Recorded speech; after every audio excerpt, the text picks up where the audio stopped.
бар асоси пешниҳоди президент аз 1 июли соли 2023 номерои ватсапе ки дар рӯи экран ҳастед дар ҳамин рақамҳои ватсап картаи Сбербанкам свизат кардагиай. Бале метавонӣ ки ба загранпаспорти тоҷикӣ биёй ба Тоҷикистон ва боз ба ҳамун ба Федератсияи Россия сафар кунӣ. Ширкати дорувори Шифофармо барои шумо доруҳои табобатиро тавсия медиҳад.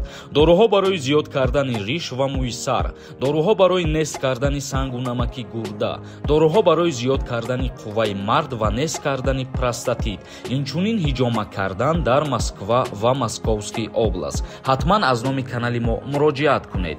10% тахфиф карда мешавад. Ассалому алайкум ба ҳама тамошобинони барномаҳои Сорбон Сафаров. Умедвор ҳастам ки тансиҳат ва хонаобод мебошед. Тамошобинони азиз, ҳатман видеоро то охирша тамошо кунед ва лайк мондана фаромӯш накунед. Нафақа ва музди маош дар Ҷумҳурии Тоҷикистон зиёд мешавад. Дар ин бора камтар суҳбат мекунем. Раиси Ҷумҳурии Тоҷикистон муҳтарам Эмомалӣ Раҳмон барои беҳбудии вазъи иҷтимоии аҳолӣ пешниҳод кард, ки аз соли оянда маошу нафақа ва стипендия зиёд карда шавад. Аз 1 марти соли 2023 музди меҳнати амалкунандаи мақомоти ҳифзи ҳуқуқ ва хизматчиёни ҳарбӣ 25% зиёд карда мешавад. Ин нуқтаро Раиси Ҷумҳурии Тоҷикистон муҳтарам Эмомалӣ Раҳмон зимни паёми худ ба парлумон пешниҳод намуд. Бар асоси пешниҳоди президент аз 1 июли соли 2023 музди кормандони маориф, илм, тандурустӣ, ҳифзи иҷтимоӣ ва стипендияҳо 20% баланд бардошта мешаванд. Инчунин аз июл андозаи нафақаи заминавӣ 20%, нафақаи суғуртавӣ ба андозаи сатҳи таварруми 2 соли охир, вале на кам аз 16%, яъне зиёд карда мешавад, изҳор дошт президенти Ҷумҳурии Тоҷикистон ва илова намуданд ки дигар нафақаҳои амалкунанда ба андозаи 20% зиёд карда мешавад. Ин буд як қарори нав дар Ҷумҳурии Тоҷикистон. Мегзарем ба қисми дигар ахборот. Президенти Ҷумҳурии Тоҷикистон муҳтарам Эмомалӣ Раҳмон зери чанд қонун имзо гузошт. қонунҳое ки зери он роҳбари давлат имзо гузошт ба рушди соҳаҳои иқтисодиву иҷтимоии соҳибкорӣ, бунёди ҷойҳои нави корӣ ва беҳдошти зиндагии аҳолӣ мусоидат менамояд. Ва инчунин гуфта мешавад ки кодекси маъдании Ҷумҳурии Тоҷикистон низ аз тарафи президенти Ҷумҳурии Тоҷикистон ба имзо расонида шуд. Гуфта мешавад кодекси мазкур бо назардошти талаботи замони муосир, дигаргунӣ ва пешравиҳо дар соҳаҳои гуногуни ҳаёти кишвар ва пешрафти минбаъдаи иқтисодиву иҷтимоӣ таҳия ва қабул гардидааст. яъне ки як кодекси нави дигар дар Ҷумҳурии Тоҷикистон илова гардид. ёдовар мешавем ки рӯзи 23 декабр президенти Ҷумҳурии Тоҷикистон муҳтарам Эмомалӣ Раҳмон паёми солона дошт. тамошобинони азиз, мегзарем ба қисми хондани комментарияҳо. оиди конкурс камтара гап мезанам, хоҳиш мекунам ки бо диққат гӯш кунед. чӣ хеле ки медонед дар канали ма конкурси нав сар шидагиай. тақрибан 6 рӯз мешавад ки мо билет фурӯхтесем.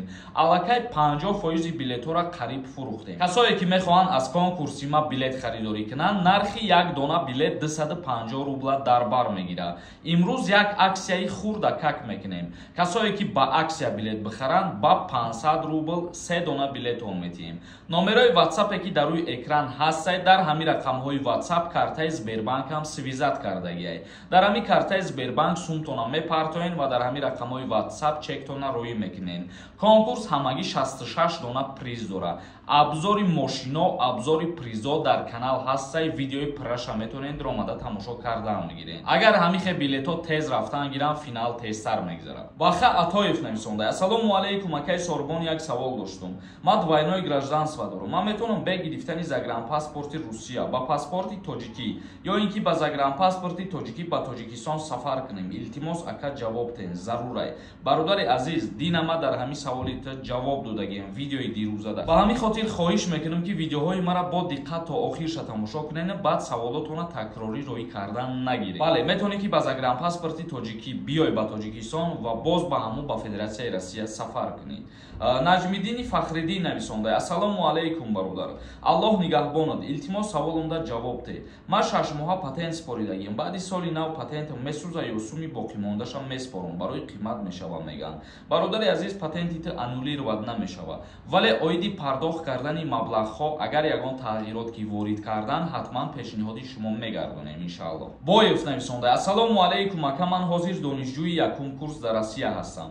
Мехоҳам ки баъди моҳи декабр, яъне баъди як семестр заочнӣ кунам ва дар дигар шаҳри Русия кор кунам. Маро гуфтанд ки ман бояд патент кунам. Дар ин ҳолат ман бояд граница бароям ё ин ки не? Барои мигратсиони карта дар назар дошта бошӣ? Бале, чунки ту вақте ворид шидагӣ мигратсиони картата учоба ба қайд гирифтагӣ ҳастӣ ва дар ҳолате ки ту агар шуъбаи ғоибона таҳсил кунӣ, ҳатмияй вақти кор карданат патент доштанат. Агар ки шуъбаи ғоибона таҳсил намекардӣ, баъди соатҳои дарсӣ 2-3 соат кор мекардӣ, дар ин ҳолат патент дар кор набуд. Шарофов нависонда: ассалому алайкум ака, раҳмат ки моро аз ҳамаи қонунҳо бохабар мекунед.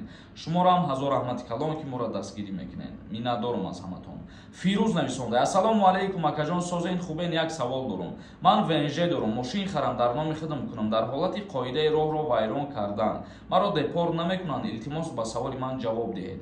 Дар ҳолате ки шаҳрванди хориҷӣ дар як сол зиёда аз 3 административни правонарушения мекунанд, баъдан метавонанд ки ӯро депортатсия кунанд. Яъне барои як қоидаи роҳа вайрон кардан ту ҷарима меспорӣ. И якта административни мешавад. 3 ки зиёд шид, баъд метавонанд виднажительствата аннулировать кунанд, депорт кунанд. Саидов нависонда: ассалому алайкум акаи Сорбон, ман 16 сола мебошам. Ман бо давернис омадам ба номи акам. Ман метавонам ба граница равам? Ҷавобшам мегуфтӣ. Пешакӣ раҳмат. Агар граница гузаштана дар назар дошта бошӣ, бе давернис, бе ҳамроҳ ту наметавонӣ ягон ҷо биромада. Салмон нависонда: ассалому алайкум акаҷон, аблава кай сар мешавад? Тамом шида кози ё ин ки не? Даъваткунӣ ба хизмати ҳарбӣ призифи тирамоҳӣ ба охир расид. Призифи баҳорӣ боша аз 1 апрел сар мешавад. Времени нависонда: ассалому алайкум бародар, барои чӣ пенсия зиёд нашидаед? Дар бораи пенсия як барнома мекардем. Ака, худо дар кор бортон баракат ато кунад.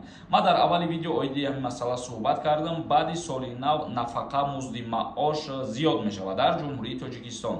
Сафарзода нависонда: ассалому алайкум ака, гуфтед ки риск накунед, пули патента 3 моҳа спориданда. Ҳозираш да 1 моҳа според ки ҳамаи программаҳо алиш мешаванд. Ман пурсидам, меган ҳичӣ намешава. Ҳамаш ягон гап нест дар бораи хели қонун. Ака, худо не ки ганда дурӯғ мегӯй ки бас кун ҳами хели гапота.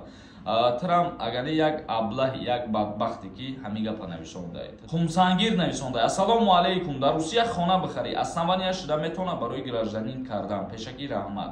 Мошин мехарӣ ё хона мехарӣ, и основанияи гражданствои Федератсияи Россияро гирифтан намешава, бародари азиз.